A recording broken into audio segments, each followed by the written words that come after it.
기도하겠습니다. 거룩하신 하나님 감사합니다. 이 시간도 은혜의 시간 되어지게 하여 주시고 우리의 고백을 통하여 이 말씀을 통하여 또 세상을 살아가는 큰 힘이 되어지게 하여 주옵소서.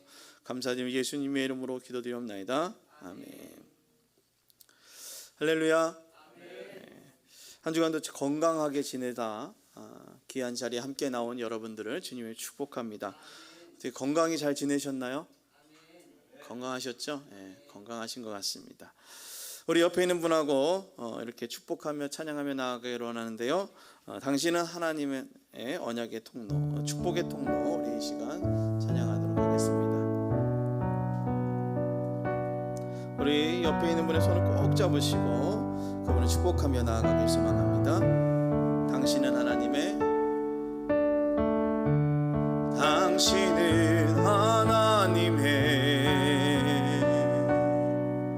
언약 안에 있는 축복의 통로. 당신을 통하여서 열방이 주께 돌아오게 되리. 당신은 하나님의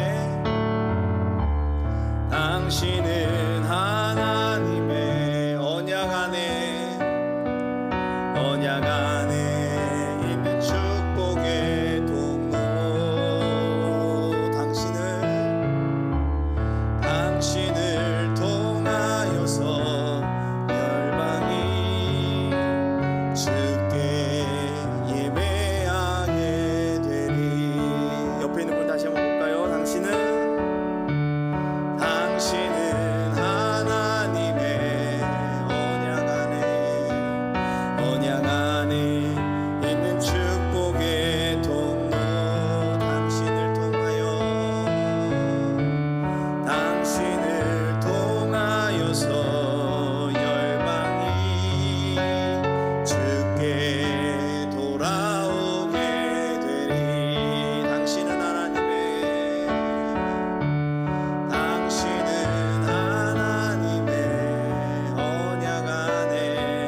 언약 안에 있는 축복의 통로. 당신을 통하여서 열방이 주께 예배하게 되리.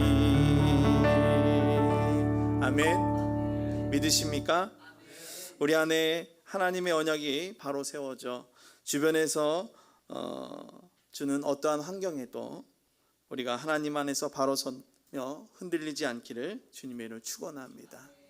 주님은 여러분들 안에 확실한 은혜를 주셨음을 믿습니다. 옆에 있는 분에게 선포하며 이 시간 함께 나아가길 소망합니다. 흔들림에서 멈춥시다.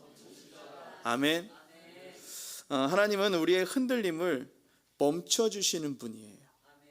흔들리려고 할 때에 우리를 잡아주시는데 우리는 어떻게 하냐면요, 흔들림을 자꾸 어떻게 해요? 더 흔들려고 그래요. 왜요? 흔들리는 것이 일상이어서 그렇습니다. 혹시 배멀미 해보셨나요? 혹시 배멀미를 아세요? 당해보셨어요? 배에서 멀미를 하면 그래도 약이 있어요. 그렇죠? 여기다 이렇게 뭘 붙이고 나면 키미테라든가 멀미약을 마시면 그래도 배에서 울렁거리는 걸 그래도 참을 수 있어요.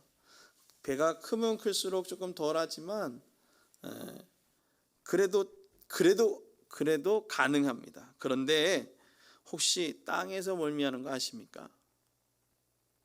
땅멀미라고 들어보셨나요?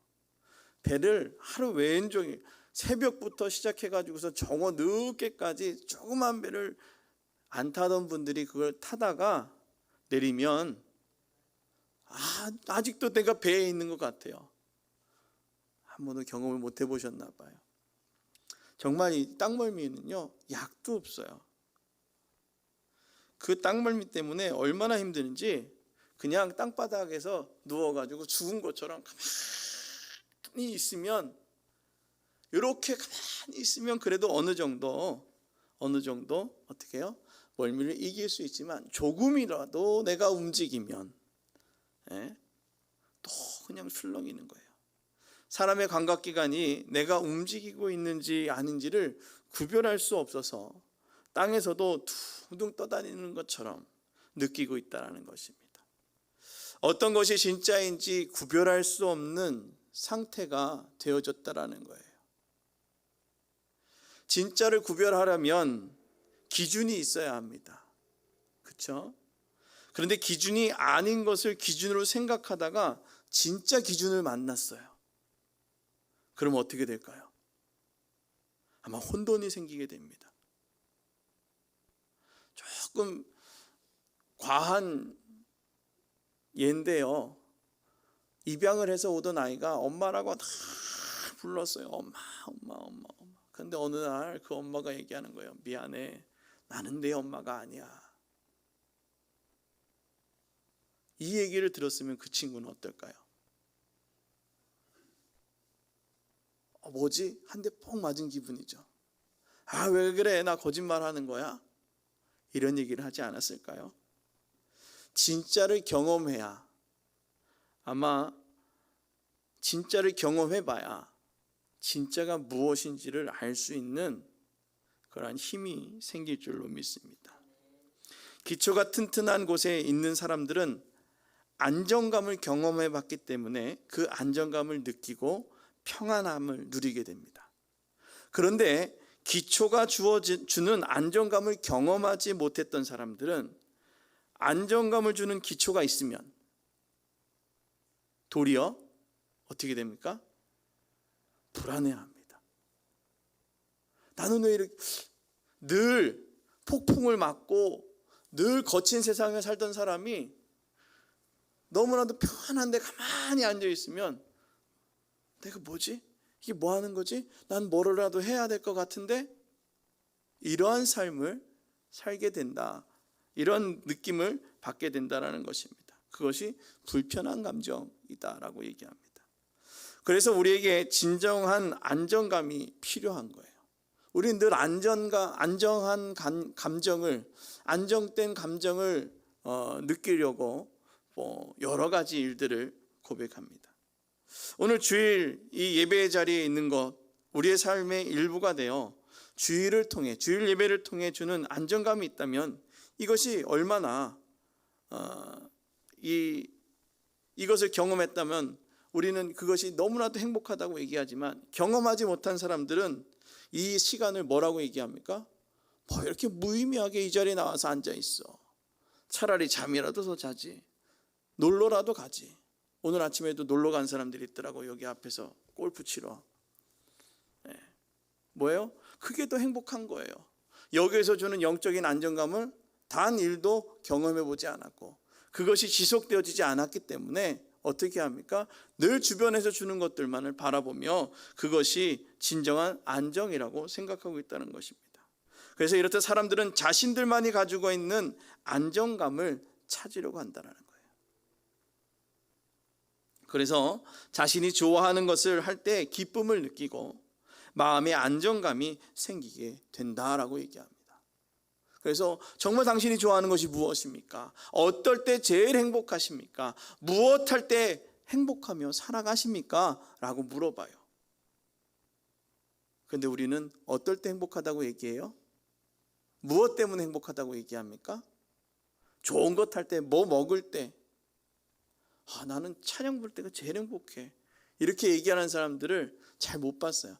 자, 이렇게 찬양 부를 때가 행복해 라고 얘기하면 뭐라고 얘기해요? 그것 말고 또 다른 행복이 있지 않냐.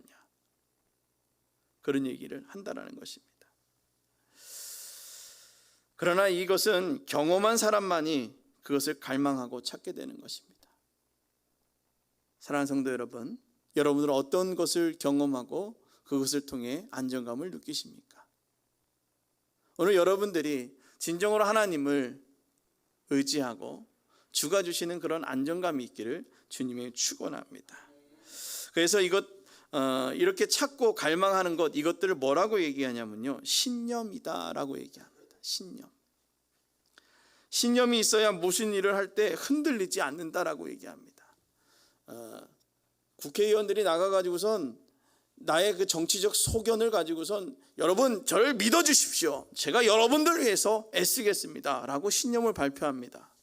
그 신념 뒤에 숨어있는 아주 시커먼 게 있기도 하지만 어떻게 해요? 그 신념을 가지고 사람들을 어떻게 합니까?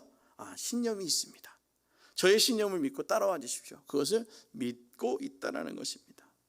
이 신념은 눈으로 완벽하게 드러나지는 않지만 분명 큰 힘이 된다는 것입니다. 여러분들이 열심히 일을 하고 살아가는 것 또한 그것도 여러분들의 신념이 있다는 것입니다. 그것을 통해서 무엇을 하기 위한 그 신념을 가지고 열심히 하고 있는 거예요. 그것이 여러분들의 일을 할 수 있는 힘이 되어지는 것입니다. 그런데 우리가 읽은 이 누가복음에 기록된 당시의 삶을 보면 로마의 지배 아래 살아가고 있었습니다. 그래서 이스라엘 민족에게는 이 율법이 완벽하다라고 믿었고, 그리고 그 율법의 전통이 계속 계승되어져야 한다고 생각하고 있었지만 이 율법, 구약의 전통은 이들에게 철저히 무너져 가고 있었습니다. 그냥 지금 나에게 일어나고 있는 이 참담한 현실 때문에 앞으로 일어날 일과 과거의 일들에 대해 고민하고 신념을 가지고 살아가려고 하지도 않았다라는 것입니다. 누가복음의 저자인 누가는 예수님 당시의 사람들에게 너희들의 신념이 생기지 못하고 신념을 가지고 살아가려고 하지도 않더라라는 이야기를 합니다. 로마의 지배하에 있는 이스라엘 사람들, 여러분 어떨까요? 우리 권사님들이, 연세 많으신 분들이 네가 일제강점기를 알아? 라는 얘기를 하죠. 6.25를 알아? 그때가 얼마나 힘들었는지 니들이 알아? 경험하지 않았기 때문에, 글로만 읽었기 때문에 전혀 모르는 겁니다. 오늘 이스라엘 민족도 로마의 지배 아래 살았던 그 시대에 하나님의 말씀을 온전히 믿고 따르고 계승하지 못할 수밖에 없었던 그 상태를 우리 또한 알 수 없습니다. 왜요? 그 시대에 살아보지 않았기 때문에요. 그러나 오늘 주님은 이 시대 가운데 그것을 적용하며 하나님이 나에게 무슨 말씀을 하시는지를 기억하라고 오늘 이 말씀을 말씀하시는 겁니다. 지금까지 우리를 지켜주셨다고 믿었던 이스라엘의 하나님, 그러나 그들은 지금 누구 아래 있습니까? 로마의 아래 있다라는 것입니다. 이스라엘만의 하나님이라고 생각하고 날마다 자신들을 선민이라고 얘기하며 그렇게 믿고 다윗의 영광을 바라보며 하나님을 이야기했던 이스라엘 사람들입니다. 그렇죠? 우리가 다윗의 영광이에요. 정말 조그마했던 나라가 다윗을 통해서 온 주변국들이 자신들에게 조공을 바치고 자신들에게 손을 내밀었다란 말이에요. 통일 왕국을 이루었다라는 것이죠. 그러나 이들에게는 다윗의 영광은 다 무너지고 이제 속국으로 살아가고 있는 거예요. 모든 권력이 로마로부터 나오고 있다는 것을 눈으로 보고 있는 거예요. 구약의 전통이 계승되는 것이 아니라 벌써 이들의 삶 속에는 하나님에 대한 믿음이 외부의 조건들을 통해서 흔들리기 시작하는 겁니다. 이렇게 흔들리던 이들에게 나타난 예수, 그리고 또 예수를 따르던 제자들은 오늘 외부에서 불어오는 조그마한 폭력에 흔들렸습니다. 그래서 예수를 따르던 제자들이 십자가의 사건을 목격하고 다 방향을 잃고 흩어졌던 이야기도 우리 또한 알고 있습니다. 이 사건은 말없이 이루어진 것이 아닙니다. 성경을 통해서 지금도 역사하셨고 내가 너와 함께 할 것이다 라고 말씀하셨던 그 사실을 오늘 그들은 수없이 듣고 있었다라는 것입니다. 이렇게 말씀하셨죠. 하나님은 항상 나에게 말하고 있었다라고. 우리 옆에 있는 분하고 이렇게 고백합시다. 하나님은 당신에게 지금도 말씀하고 계십니다. 아멘. 믿으십니까? 지금도 우리에게 말씀하고 계시는 그 하나님을 믿으십니까? 오늘 이스라엘은 하나님의 예언이 아직 일어나지 않았기 때문에 그 일을 믿고 살아가지 않았다라는 거예요. 지금도 일어나지 않았기 때문에. 나이가 젊으면 젊을수록 그런 얘기하죠. 아직 죽을 날이 멀었는데, 아직 뭐 내가 창창하지 않아? 아직 그날이 속히 오지 않을 것이다라고 생각하고 있었는데, 어느덧 나도 모르는 사이에 그날이 다가오더라는 것입니다. 하박국 2장 3절부터 4절까지의 말씀은 이렇게 얘기합니다. 이 묵시는 정한 때가 있나니 그 종말이 속히 이르겠고 결코 거짓되지 아니하리라. 비록 더딜지라도 기다리라. 지체되지 않고 반드시 응하리라. 보라, 그 마음은 교만하며 그 속에서 정직하지 못하나 의인은 그의 믿음으로 말미암아 살리라. 아멘. 오늘 무엇으로 살아가요? 의인은 믿음으로 살아가는 것입니다. 오늘 우리가 믿음으로 살아가는 그러한 제자들이 되기를 주님의 이름으로 축원합니다. 믿음의 자녀들이 그렇게 되어져야 된다는 것입니다. 아직 이루어지지 않았다고 흔들리며 확실한 믿음의 대상을 찾아 살아가던 이들에게 하나님은 반드시 응하겠다고 말씀하신 거예요. 아직 이루어지지 않았다고, 하나님의 말씀이 가짜라고, 아니 그것이 진짜 하나님이냐라고 고민하고 헛된 것들을 찾아가던 그들에게 네가 믿음으로 말미암아 살 것임을 우리에게 말씀하고 계신다는 겁니다. 로마의 지배 아래 살아갔던 제자들, 그 제자들은 예수님께 요청합니다. 뭐라고 요청했죠?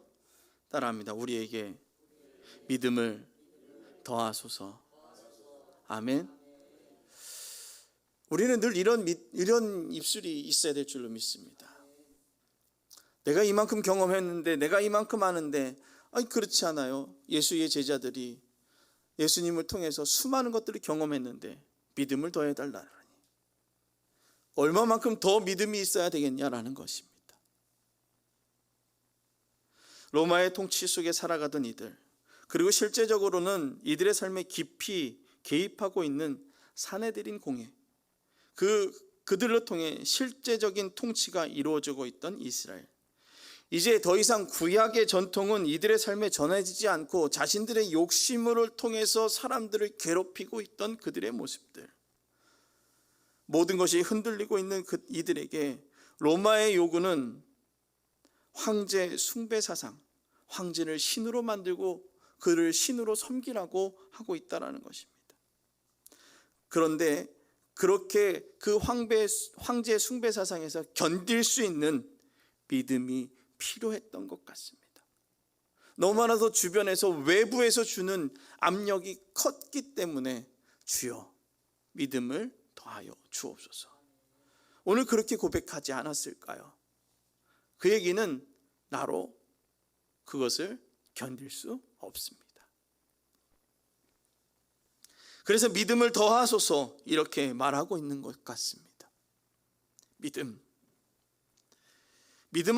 믿음하면 여러분은 뭐라고 정의하고 계십니까? 우리는 여러 형태의 단어로 믿음에 대해서 말합니다. 믿음은 바라는 것의 실상이다 라고 말하면서 우리는 믿음을 굳건하게 서야 한다라고 그렇게 늘 말하고 있죠. 사전적 의미로 찾아보면 다른 사람의 동의와 관계없이 확고한 진리로 받아들이는 것을 믿음이라고 말합니다. 또 어떤 사실이나 사람을 믿는 그것도 믿음이다라고 말하죠.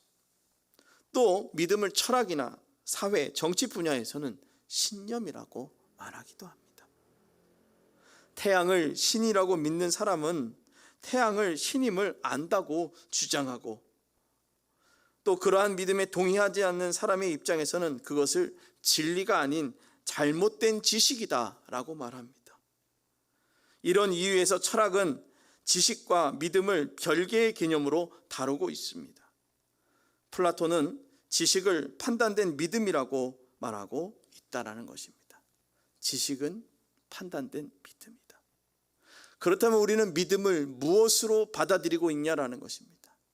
내가 판단된 그 믿음은 무엇이냐라는 것이죠. 제자들은 믿음을 바라고 있습니다.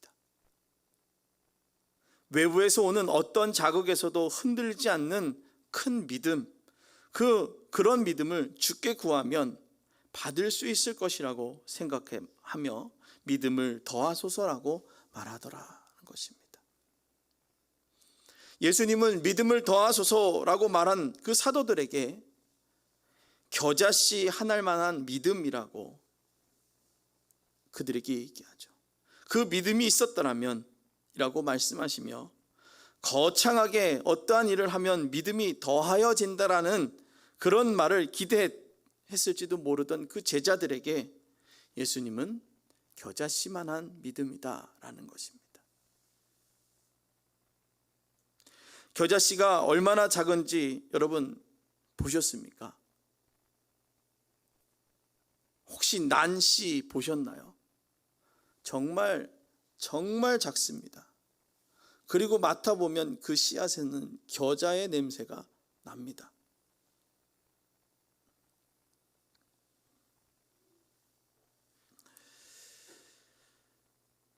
그 작은 씨앗이 넝쿨을 이루고 온 수풀을 이뤄 엄청난 열매와 씨앗을 맺게 되는 그 자그마한 씨앗이 너무나도 작아서 이것으로 무엇을 할까 할 정도의 그 씨앗이 엄청난 덩쿨을 이뤄 우리에게 주는 겨자가 만들어지더라는 것입니다. 작은 씨앗으로 표현된 겨자씨만한 믿음, 이 믿음만 있다면 된다는 것이죠. 그럼 저와 여러분들에게 질문해 보려고 합니다. 나에게는 겨자씨만한 믿음이 있느냐라는 것입니다. 믿음을 내가 알고 있는 신념대로 판단하고 이것을 믿음이라고 말하고 있는가?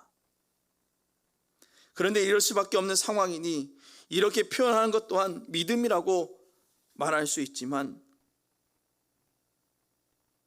이것은 하나님을 향한 믿음, 그리스도를 향한 믿음이 아닙니다. 그저 내가 알고 있는 지식을 신념으로 말하고 있는 믿음일 뿐입니다. 예수님은 겨자씨만 하는 믿음만 있으면 뽕나무더러 뿌리가 뽑혀 바다에 심기어라 하였을 것이다 라는 것입니다.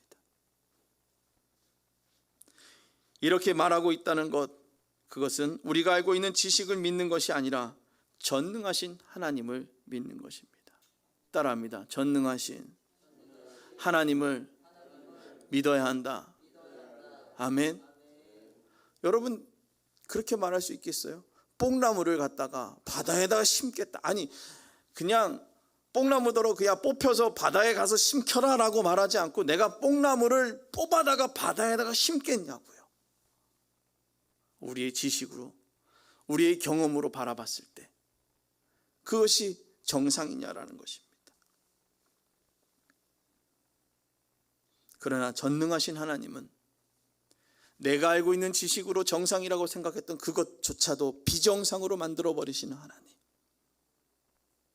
그 하나님께서는 우리에게 역사하시고 그 하나님 우리의 삶을 통치하시는 줄 믿으시길 바랍니다. 이 하나님을 믿는 믿음이 당연한 믿음이라는 것이죠. 이 믿음을 통해 하나님은 역사하십니다. 하나님의 역사를 믿는 믿음이 우리에게 필요합니다. 믿으십니까? 여러분 하나님의 역사를 믿으십니까? 이 조국을, 이 땅을 지금까지 지키신 하나님을 믿으십니까? 온 역사 속에서 함께 하셨던 그 하나님을 믿으시기를 주님의 축원합니다. 그런데 이런 말을 하면서 사람들이 말을 합니다. 아니 왜 이런 말을 해? 좀 생각 좀 해봐. 아니 생각 좀 하고 말 좀 해봐. 어떻게 이게 상식으로 될 거야 이게? 이런 얘기 안 해요? 아니 생각 좀 하고 말해봐. 내가 알고 있는 상식으로 생각해 보니까 정말 될 거라고 그렇게 말하는 사람 듣지 않았습니까? 정말 될 거라고 생각하는 것은 무엇일까요? 정말 그것이 또 안 될 것이라고 생각하는 이유는 무엇일까요? 나의 판단 기준, 우리가 알고 있는 기준을 적용했을 때는 안 될 것이라고 말합니다. 그러나 내가 생각했을 때는 안 될 거지만, 내가 생각했을 때는 가능성이 없지만, 누가 아시면요, 우리 하나님이 아시면 가능성이 있다라는 것입니다. 그런데 내 눈이, 내가 주변에서 보고 있는 그 많은 지식들이 나의 믿음을 가로막고 있더라는 거예요. 무엇이 없기 때문에요? 하나님의 말씀이 내 안에 살아서 역사하지 않기 때문입니다. 우리가 알고 있는 기준을 적용하는 것, 그것을 이렇게 적용하니 신념이 되고, 그 신념은 믿음이 되어 우리의 말과 입술을 막아버린다는 거예요. 선포를 하지 못하게 꼭 막아버리는 거예요. 우리의 입의 선포가 막아지지 않기 위해 이제 땅에 머무는 동안 여호와를 기뻐하시기를 주님의 축원합니다. 그리고 여호와께 우리의 갈 길을 맡기시길 주님의 눈을 축원합니다. 이렇게 우리의 갈 길을 맡길 때 주가 이르시고 내 의를 빛같이 나타내시며 내 공의를 정오의 빛같이 하신다고 우리가 읽은 시편 37편, 우리가 했던 성시교독에 나와 있지 않습니까? 우리가 같이 오늘 아침에 선포하지 않았습니까? 우리가 가지고 있는 지식은 감사보다 불평을 찾게 됩니다. 가능성보단 불가능을 말하게 됩니다.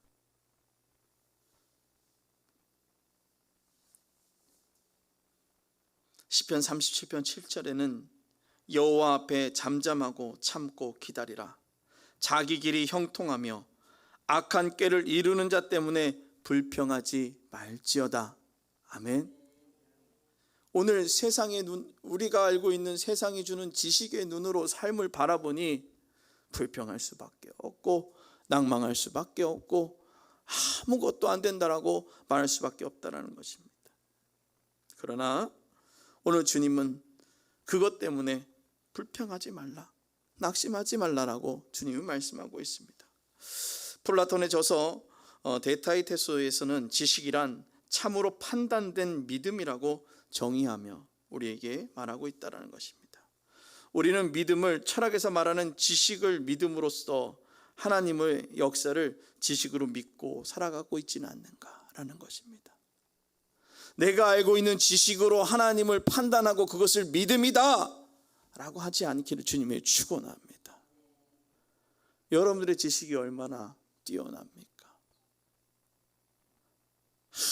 아무리 뛰어난 지식도 주 앞에 갈 때쯤 되면 다 소용없는 것이 우리의 삶입니다.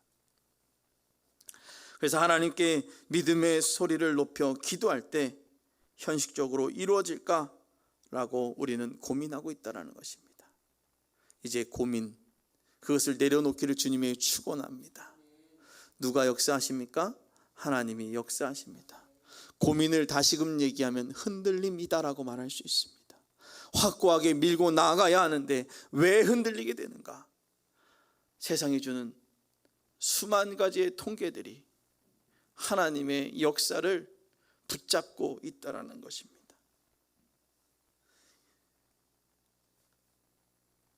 이러한 마음의 질문을 이길 수 있는 것은 예수 그리스도 안에 있는 믿음입니다. 디모데후서 1장 13, 14절에 보면 너는 그리스도 예수 안에 있는 믿음과 사랑으로서 내게 들은 바를 본받아 지키고 우리 안에 거하시는 성령으로 말미암아 내게 부탁한 아름다움을 지키라. 아멘. 오늘 우리에게 그렇게 말씀하십니다. 어떻게 아름다운 것을 지킬 수 있을까요? 우리 안에 거하시는 성령으로 지키는 것입니다. 믿음과 사랑으로 들은 바를 본받고 지키는 것입니다. 그것이 신념도 아니고 어떠한 외부의 자극에도 움직이지 않고 바라보는 그 믿음, 하나님만을 그렇게 바라볼 수 있는 그 믿음이 우리에게 필요한 줄로 믿습니다. 이러한 믿음은 내가 종이기 때문에 주인에게 순종하며 어떠한 자극에도 움직이지 않고 내게 준 직분을 감당할 수 있는 그런 믿음, 그 믿음으로 살아가야 하는 것입니다. 외부의 어떤 자극도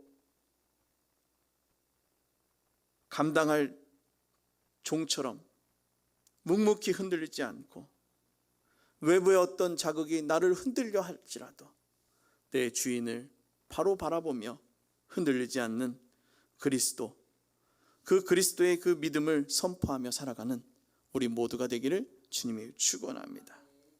삶을 살다 보면, 또 세상을 살아가다 보면 확실한 믿음을 가지고 살아간다는 것은 참으로 어렵다라고 말합니다. 왜요?